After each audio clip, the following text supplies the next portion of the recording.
Hey guys, Fred and Sheila McCoy, Hatfield McCoy Museum, FredMcCoy.com. Sheila's behind the camera. Hi guys, hope you're having a great night. Sheila and I just watched another YouTuber's video. Anytime we see a Hatfield McCoy one, we're interested in them and we watch them. That's what interests Sheila and I. And first off, right off the bat, can't do nothing but commend them for a great job. Of course, you know Fred. Fred's going to have some comments, but nothing. It was a great video. They really done some research, and we know what it's like doing that kind of research and the wrong dates, the wrong cemeteries, especially with Find a Grave or Wicked Tree, and so done an excellent job. Good job. With that said, we'd also like to comment the cemetery, Ellison Hatfield Cemetery. Last time Sheila and I was there, we couldn't even find some of the graves we were looking for unless you knew where they were at. Yeah. We knew where the major ones were at, but we was looking for a couple other ones. Weeds were just too high. Cemetery, ever who done the mowing or weed eating on that cemetery, it looks beautiful. It does. Leo may have noticed the new flag there. Last time Sheila and I was there, we put a new flag up. That flag was pretty tattered. And so we see that the new flag is still there, which is good. We got 2 or 3 little comments. One of them is that they were showing the family of Randall McCoy, Randall and Sarah, standing there looking at the hanging. And Leo says that he didn't think that was the family probably. He couldn't see them being there, and that was more like a church social, a church group. And that's the only thing, and I'm not saying nothing. Don't take me wrong. I don't want to sound like I'm being mean. But guys, that's what irritates me a little bit about people in life, that family members on the McCoy side that actually know certain things and have said certain things that they know, and that's been family tradition passed down. I can't tell you what's been passed down in other people's family, but I can tell you about the McCoys. That's as much Randall and Sarah McCoy as I'm Fred, Sheila McCoy here. That's family tradition. That's family folklore, family stories, family heritage.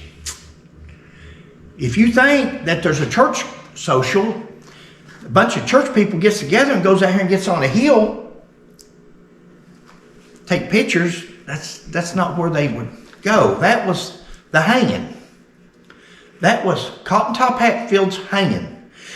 And you know, if you've done any research, Randall and Sarah McCoy didn't want Cotton Top to hang.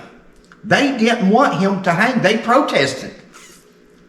They didn't want him to hang because he did have a mental incapacity.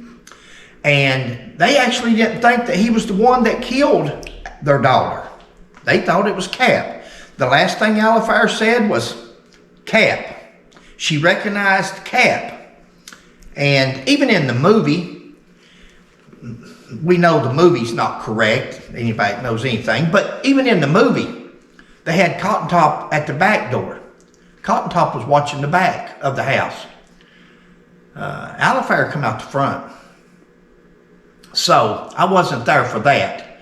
But I do know family history, family stories, family heritage.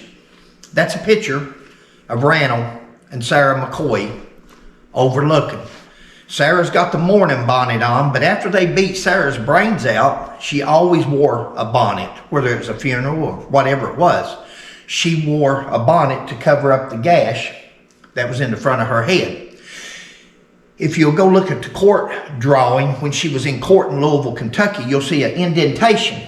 The Artist, thank you, babe. The artist, when he was drawing a picture of her on the stand, she didn't have her hat on, her bonnet on, and he just made a little indentation there, simplifying the skull fracture that she had sustained from the butt of Jim Vance's rifle.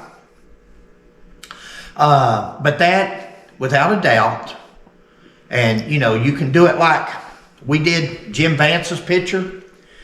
Everybody called, text, message. We found that Jim Vance, the picture they're passing as Jim Vance, is actually a picture of a Alabama Confederate soldier that's in the museum in Alabama. It's not Jim Vance, that's an Alabama Confederate soldier that somebody has posed a picture on there acting like it's Jim Vance.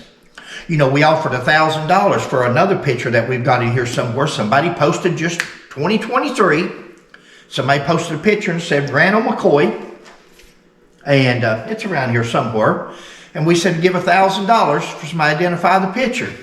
You know, you can say anything you want, but to family members that grew up, can somebody tell you all about your family or who your uncle was or your grandpa? Or you can't do it. But you know who they are. But that is a picture of Randall and Sarah McCoy. That's a picture of the hanging. That's the reason the people are on that hill. Read your newspaper articles. On the hill, close to the cemetery.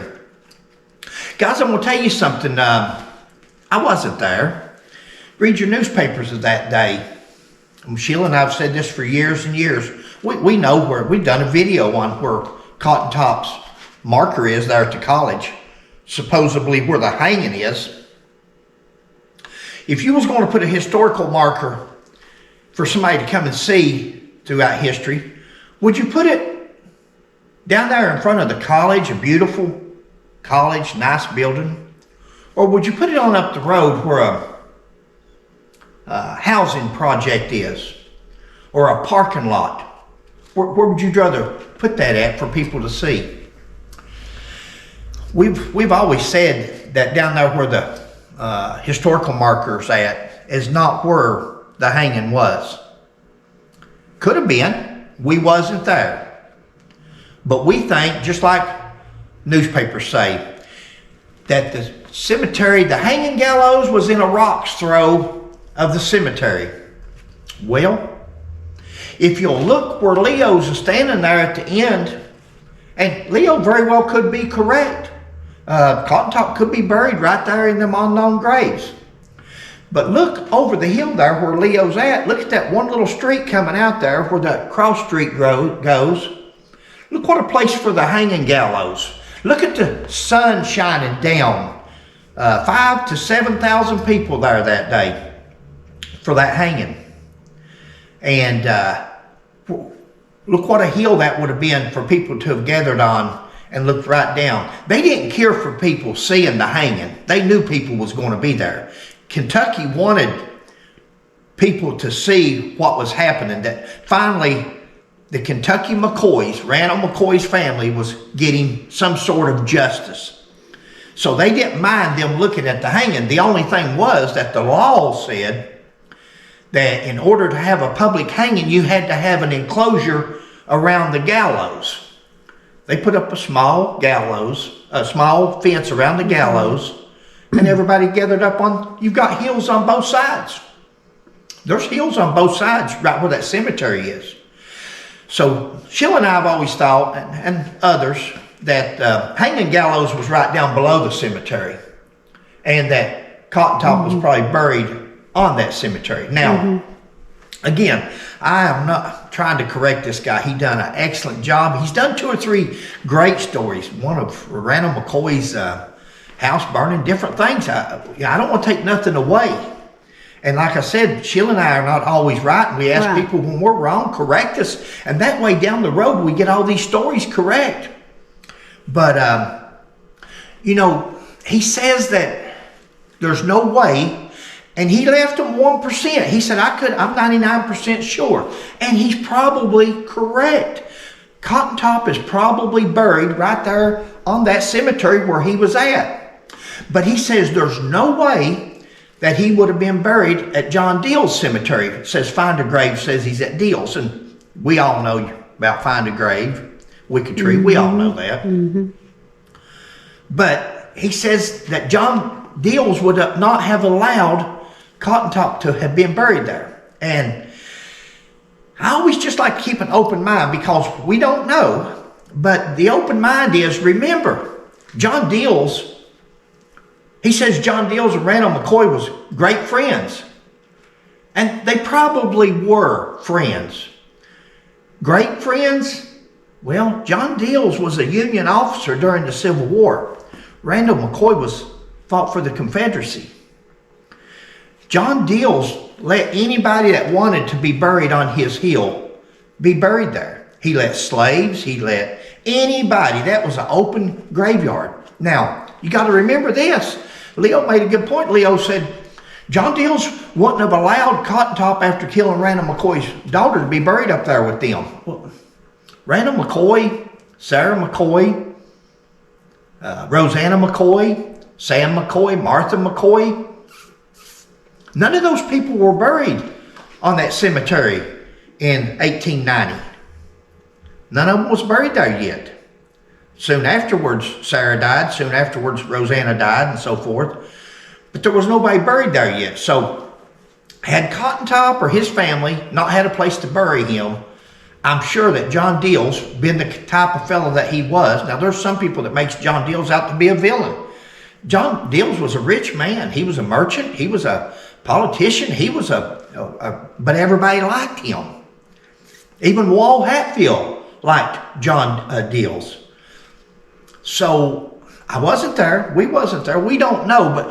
And I'm glad that Leo said there's 1% that he's not buried here, but we think he is. We do too, Leo. We think, Sheila and I think that Cotton Top's probably buried right there where you're at. But we still leave that open that he could also be at Dills Cemetery because no one knows where he's at. And the last thing is, I think that was the last thing. I think that's all we had. I think it was a wonderful story they did. Sheila and I, we done a story for New Year's on Randall McCoy. Yeah. And we done a video earlier this morning on something else, but we mentioned that the day was February the 18th. And but we didn't do no story on Cotton Top. Cotton Top is not one of our heroes in life. He's not one of our heroes in the feud when you do the things that he done, And Sheila and I still say he was simplistic, Leo and his wife brought out a great point there. A great point. You've got double first cousins marrying. These guys are marrying 2 generations.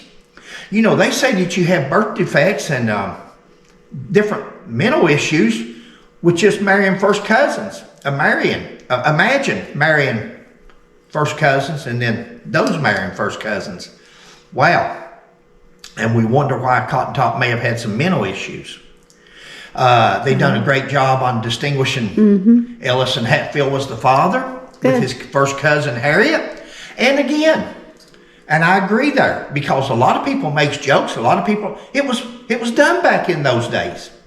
It was done back. First cousins married each other. Throughout the years, a lot of people have made fun of Randall and Sarah because they were first cousins. They never mentioned Cap, Nancy, his wife, first cousins, Ellis and Harriet. And there's more. There's more that we're finding out here since we've been asking for DNAs and stuff. And a lot of people don't want to take DNAs, afraid something like that's going to come out. Back in those days, those things happened. What I tell people nowadays, at least Kentucky and West Virginia and these states figured out that it was wrong because now it's illegal in Kentucky and West Virginia to marry your first cousins. There are still other states. Google what states allow first cousins to marry. You'll be surprised what you see. Google it. A lot of things went on during that time. And again, here I go with DNA, but that's why we asked for DNA, because up in the mountains, back during that day, and there's so many things that Sheila and I have got information on from through the years that we would love to, and maybe someday we'll be able to get some people to do DNAs, and other people will see what we're talking about, what we're referring to. Guys, it's supposed to be a short video. Of course, she's probably going to put emoji there. Leo and your wife, we really enjoyed your video. Good job. Sheila says good job. you guys haven't seen the video, today is February the 18th, 2024. Leo, the Hillbilly Files, did a video on Cotton Top Hatfield, who was later known as Mounts, but he's a Hatfield. And you know, Cotton Top thought he was a Hatfield. Cotton Top wanted, huh, Sheila? He considered himself. He considered himself a Hatfield. He wanted to be a Hatfield. He wanted to be a part of that family. He wanted to be a part of anything. You know, Cotton Top said when he was younger, he lived in a barn. After his mother met David Mounts, that he lived in a barn. Said he couldn't stay there. He couldn't stay there. Her husband didn't like Cotton Top. Didn't like him because he was her first cousin's offspring. Didn't like him because he was mentally ill. I don't know why. We don't know. Yeah. But Cotton Top said he stayed in the barn. The only people that would take him in was the Hatfields. And he said they didn't treat him good. No, he was afraid of them. They didn't treat him good. Said he worked all the time. He done all the things nobody else wanted to do.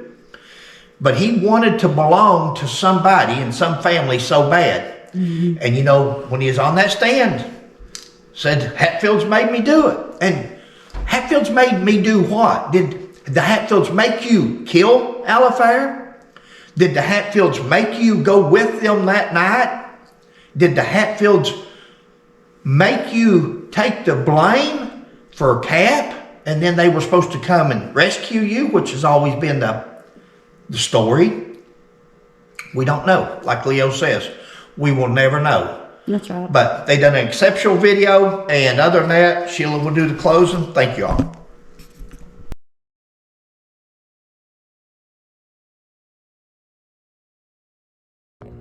Hi guys, hope you're having a great evening. Please like, subscribe, and share, and we'll catch you on the next one. Bye.